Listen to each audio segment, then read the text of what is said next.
کہ کبھی چلتے چلتے تم لڑکھڑا جاتے. ایسا ہوتا ہے اپنے ساتھ کہ ہم چلتے چلتے لڑکھڑا جاتے. اللہ کے رسول علیہ السلام نے فرمایا یہ جو چلتے چلتے تمہارے قدم لڑکھڑاتے ہیں یا تمہارے پیر ڈگمگاتے ہیں تو وہ بھی تمہارے گناہوں کی وجہ سے. اس کا مطلب یہ نکلتا ہے کہ اگر ہم گناہ کرنا چھوڑ دیں تو کبھی ہمارے پیر چلنے میں بھی ڈگمگائیں گے نہیں انشاءاللہ. یہ مومن کی شان ہے، اور قوموں کی بات نہیں ہو رہی، یہ مومنوں کی، ایمان والوں کی بات ہو رہی ہے. دوسری قوم تو کلمہ ہی نہیں پڑھے ہیں تو ان کا تو سونا بھی گناہ ہے، وہ نیند میں ہے تو بھی وہ کفر میں ہے تو گناہ ان کا مسلسل لکھا جا رہا ہے. لیکن ہم پر معاملہ ہو رہا ہے کہ اگر تمہارے قدم لڑکھڑا رہے ڈگمگا رہے تو اللہ کے رسول علیہ السلام فرماتے ہیں یہ بھی تمہارے گناہوں کی وجہ سے. پھر فرمایا اللہ کے رسول علیہ السلام نے کہ کبھی کبھی اپنی آنکھیں نہیں پھڑکتی ہے، کبھی کبھی جسم کا حصہ نہیں پھڑکتا ہے، کبھی رگ نہیں پھڑکتی ہے، تو اس پر ہم لوگ کیا قیاس آرائیاں کرتے ہیں کہ سیدھی آنکھ پھڑکے گی تو خوشی ہوگی، الٹی آنکھ پھڑکے گی تو غم ہوگا، یہ ہوگا وہ ہوگا. یہ سب غلط سلط باتیں ہیں، اس کا اسلام سے کوئی تعلق نہیں ہے. اللہ کے رسول صلی اللہ علیہ وآلہ وسلم فرماتے ہیں یہ جو رگوں کا پھڑکنا ہے، جسم کا پھڑکنا ہے، آنکھوں کا پھڑکنا ہے، یہ بھی تمہارے گناہوں کی وجہ سے. یعنی اگر انسان گناہ کرنا چھوڑ دے تو کبھی اس کی آنکھیں بھی نہیں پھڑکے گی. آنکھ پھڑک رہی ہے، رگ پھڑک رہی ہے، جسم کا گوشت لرز رہا ہے. ایسا ہوتا ہے نا کبھی کبھی جسم میں لرزہ سا طاری ہوتا ہے، تو گویا کہ یہ ایک زلزلہ ہے ہمارے جسم کا، ایک زلزلہ ہے. جیسے زمین میں زلزلے آتے ہیں ویسے گویا ہمارے جسم میں زلزلہ آ رہا ہے، اور یہ جو زلزلہ آ رہا ہے وہ بھی ہمارے گناہوں کے سبب سے آ رہا ہے. جسم کا یہ زلزلہ ہے. آقا فرماتے ہیں جو رگیں پھڑکتی ہے تمہاری وہ بھی تمہارے گناہوں کی وجہ سے. حالانکہ جو زمین پہ زلزلہ آتا ہے وہ بھی ہمارے گناہوں کی وجہ سے ہی آتا ہے. اللہ تعالیٰ فرماتا ہے کہ زمین میں اور سمندروں میں جو فساد پیدا ہوتا ہے وہ بھی تمہارے گناہوں کی وجہ سے پیدا ہوتا ہے.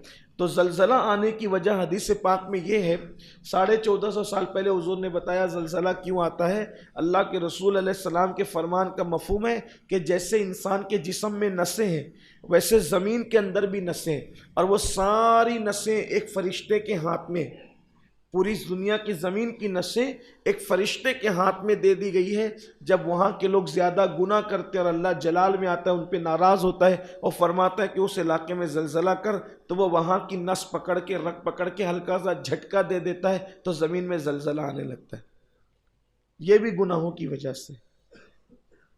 ہمارے لیے بہت سوچنے اور سمجھنے کی بات ہے کہ ہمارے جتنے مسائل ہیں ان کا تعلق ہمارے ہی اپنے عمل سے. آگے چلیے، ابھی وہ روایت ختم نہیں ہوئی جو اللہ کے رسول اس آیت مبارکہ کے ضمن میں صحابہ کو سمجھا رہے ہیں کہ آنکھوں کا پھڑکنا، تمہارا چلتے چلتے ڈگمگا جانا، لڑکھڑا جانا، اسی طریقے سے جسم میں کھجلی کا آنا، یہ سب تمہارے گناہوں کی وجہ سے. پھر فرمایا گیا کہ تمہیں ٹھوکر بھی جو لگتی ہے وہ بھی تمہارے گناہوں کی وجہ سے. یعنی مومن کو، ایمان والے کو اگر ٹھوکر لگے سمجھنا اس نے کوئی نہ کوئی گناہ کیا تھا تب اس کو ٹھوکر لگی. پھر فرمایا گیا صوفیاء کرام کی عادت تھی کہ اگر ان کو ٹھوکر لگتی تو وہ آ یا او اس طرح کی آواز نکالنے کی بجائے فوراً پہلے اللہ کی بارگاہ میں استغفار پڑھتے تھے، اللہ کی بارگاہ میں توبہ کرتے تھے، کیونکہ ان کو یہ پتہ تھا کہ اللہ کے حبیب صلی اللہ علیہ وآلہ وسلم نے فرمایا کہ مسلمان کو، مومن کو ٹھوکر بھی نہیں لگتی مگر اس کے اپنے عمل کی وجہ سے. تو یہ بیماریاں بھی ہمارے اعمال کا نتیجہ ہے، ہمارے روزی کی تنگ دستی بھی ہمارے اعمال کا نتیجہ ہے. بہت سارے لوگ یہ کہتے ہیں کہ پہلے سب اچھا چلتا تھا، ابھی مسئلہ خراب ہو گیا. تو ہمیں بیٹھ کر کبھی تنہائی میں غور کرنا چاہیے کہ ہم سے کوئی غلطی تو نہیں ہو رہی ہے، ہم سے کوئی برائی تو نہیں ہو رہی ہے، ہم سے کوئی جرم تو نہیں ہو رہا ہے. بہت ساری غلطیاں ہماری ایسی ہیں کہ جو ہمیں پتہ بھی نہیں چلتا کہ ہم سے گناہ ہو رہا ہے، اور ہم لاشعوری طور پر گناہوں کے اندر مبتلا ہوتے چلے جاتے ہیں اور ہم زوال پذیر ہوتے چلے جاتے ہیں. پہلے کبھی ہم سوچتے ہیں کہ ہمیں بڑی عزت ملتی تھی، اب سماج میں وہ عزت نہ رہی. گھر کے اندر بہت خوشیوں کا ماحول تھا، اب ایسا کوئی خوشیوں کا ماحول نہ رہا، یہ ساری چیزیں ہمارے لیے جو ہے وہ ہمارے گناہوں کے سبب سے ہوتی ہے۔